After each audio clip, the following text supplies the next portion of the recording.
بسم الله الرحمن الرحیم. درود و سلام خدمت شما بینندگان اهل دانش و معرفت. ما رسیدیم به حکایت 35 از کتاب شریف گلستان سعدی. حکایت بسیار شیرین است.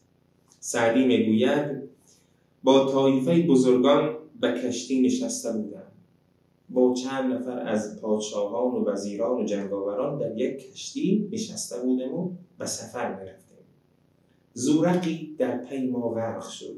یک کشتی کوچک، یک قایق کوچک که در پی ما بود غرق شد. دو برادر در آن کشتی بودند. دو برابر به گردابی افتادند. آن دو برادر به یک گرداب افتادند. یکی از بزرگان ملاح را گفت بگیر این دو تا تو را 100 دینارت ببخشم.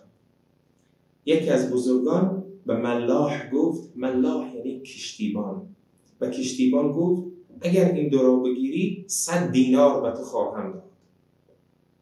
ملاح در آب افتاد تا یکی برهانید، دیگری مرده بود.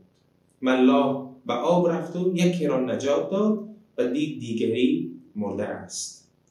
گفتم بقیت عمرش نمانده بود، از این سبب در گرفتن او تأخیر کرد و در آن دیگر تعجیل. این شخص گفت که عمر او به این دنیا نبود، او قبلتر مرده بود، پس ملاح آن کس برادری که زنده بود را نجات داد.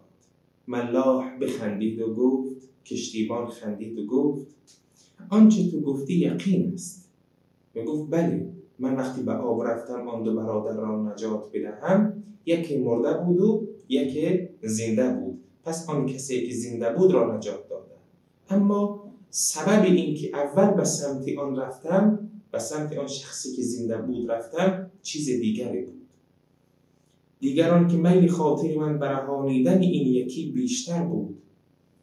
گفت من تمایل داشتم، خاطر من این گونه بود که به سمت او بروم و او را نجات بدهم. همه پرسیدن چرا؟ گفت وقتی در راه مانده بودم مرا بر شتری نشاند و از دست آن یکی تازیان نخورده بودم در طفولیت. گفت یک روز در یک سفر داشتم میرفتم، در راه مانده بودم. این کسی که من او را نجات دادم مرا در شتر نشاند و به من هزینه داد و پول داد و غذا و آب داد و گفت برو. اما آن برادر که مرده بود و من به سمت اون نرفتم، آن برادر در کودکی مرا با تازیانه زده بود، مرا شلاق زده بود. گفتم صدق الله العلی العظیم، من عمل صالحا فلنفسه و من اساء فعلیها. آیه 46 سوره مبارکه فصلت. هر کسی خوبی کند آن خوبی به سوی خودش است، به فایده خودش است، و من اساء، و هر کس بدی کند آن بدی به ضرری خودش است. تا توانی درون کس مخراش، کاندر این راه خارها باشد.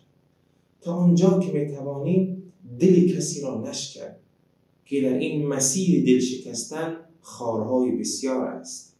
کار درویش مستمند برآر، کار انسانی که ضعیف است و نیازمند است را حل کن، که تو را نیز کارها باشد. که تو هم یک روز به یک مشکل دچار میشوی که آن روز شاید همان درویش نیازمند و سراغ تو بیاید و تو را کمک کند. تا توانی درون کس مخراش، کاندر این راه خارها باشد.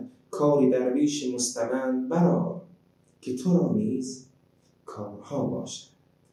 و السلام علیکم و رحمت الله و برکاته.